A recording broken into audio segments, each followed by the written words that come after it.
Kementerian Penerangan Pakistan menyatakan serangan lintas batas tersebut menghantam 7 kamp dan tempat persembunyian teroris yang diklaim sebagai milik Taliban Pakistan dan kelompok ISIS Khorasan.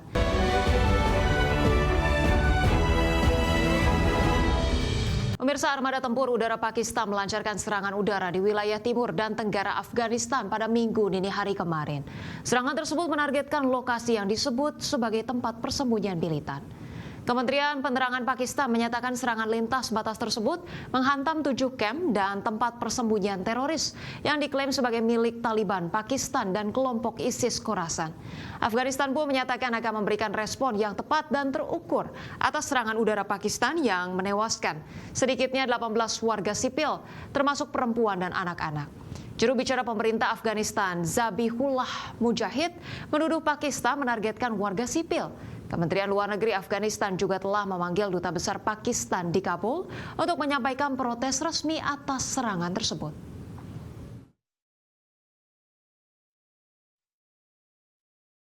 Berikutnya pemirsa, Menteri Investasi dan Hilirisasi sekaligus CEO Danantara Rosan Roslani mengungkapkan sebanyak 12 investor dan CEO top Amerika Serikat siap menanamkan investasi besar-besaran di Indonesia.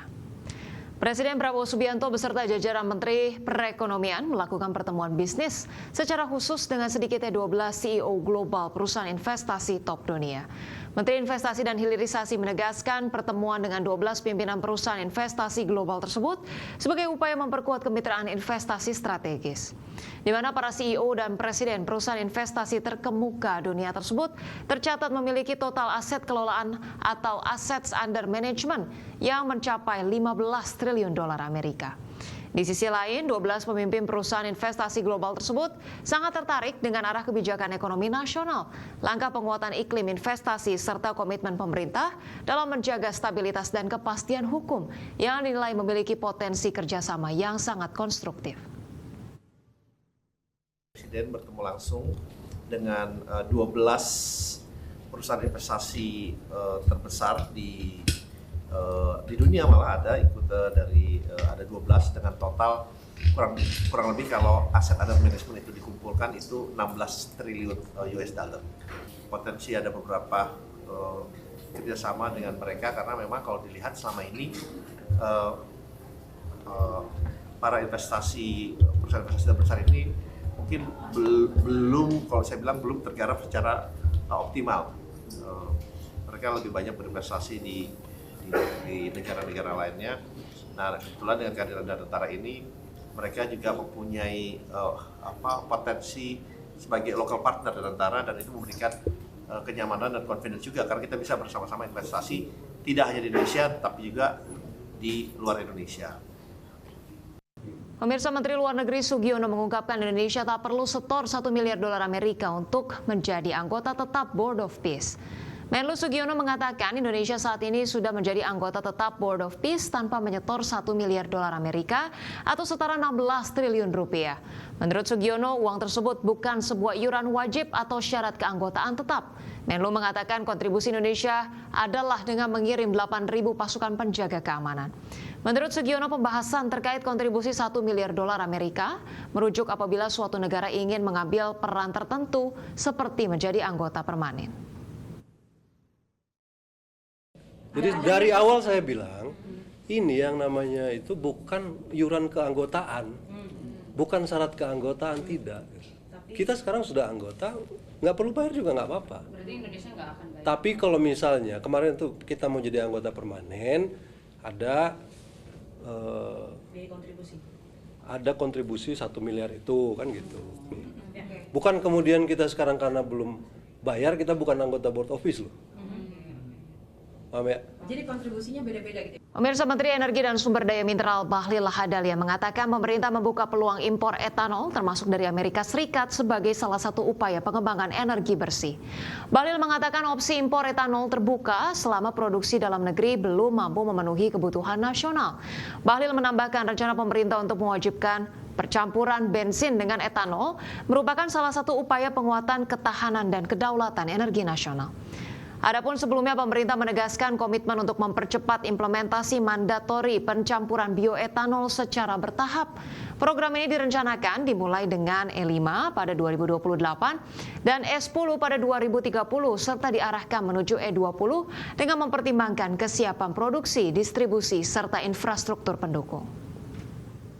Kita akan menerapkan bagian daripada bensin kita akan campur dengan etanol, mandatori.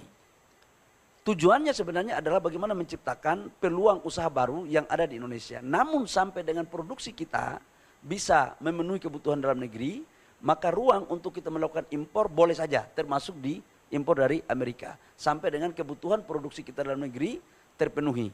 Ini paralel aja sebenarnya, paralel aja biasa. Yang berikut kami juga melaporkan bahwa di sini kita juga melakukan komunikasi terhadap ExxonMobil. ExxonMobil ini salah satu perusahaan minyak Amerika Serikat yang sudah 100 tahun lebih yang beroperasi di Indonesia. Dan mereka adalah salah satu penyumbang. Masih di Prime Market Highlights, pemirsa, kita ke informasi mancanegara. Kelompok Hizbullah akan melakukan perlawanan atas tindakan Israel yang menyerang Lebanon pada pekan lalu. Serangan Israel tersebut diarahkan ke wilayah pusat komando Hizbullah dan menewaskan 8 anggota kelompok Hizbullah. Kelompok Hizbullah asal Lebanon menegaskan akan melakukan perlawanan terhadap Israel usai serangan Israel ke wilayah Lebanon yang menewaskan 8 anggota Hizbullah. Pemerintah Lebanon telah berjanji untuk melucuti senjata Hizbullah, tetapi Israel bersikeras bahwa mereka tetap memiliki hak untuk membela diri dengan menyerang kelompok militan yang didukung Iran tersebut.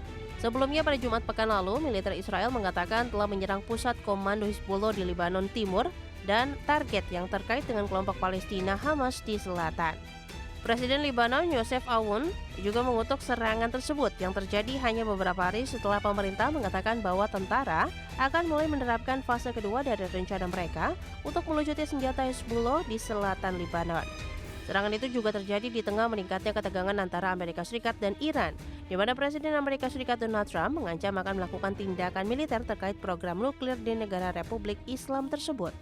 Berbagi sumber, IDX Channel. Selain pendapatan dari sisi perpajakan, pemerintah juga bisa meningkatkan pendapatan dari sektor perusahaan badan usaha milik negara atau BUMN, di mana puluhan perusahaan BUMN tercatat memiliki peran strategis dalam mendukung penerimaan negara.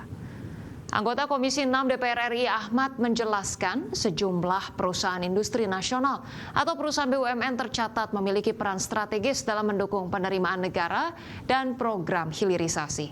Untuk itu Komisi 6 meminta pemerintah terus memperkuat peran Kementerian BUMN dalam mempercepat kemajuan ekonomi nasional, termasuk dengan berkontribusi secara maksimal dalam program-program unggulan pemerintah, mulai dari mewujudkan ketahanan pangan, ketahanan energi, program hilirisasi, hingga program-program strategis nasional lainnya yang akan berdampak pada pertumbuhan ekonomi nasional dan peningkatan kesejahteraan masyarakat. Sehingga dengan demikian kehadiran suatu perusahaan itu dapat bermanfaat di masyarakat. Di samping tentunya CSR-nya, artinya keuntungan perusahaan itu dapat dikembalikan kepada masyarakat dalam bentuk program pemberdayaan, pada untuk UMKM, pertanian, peternakan, segala macamnya, sehingga juga mereka punya tanggung jawab moral dan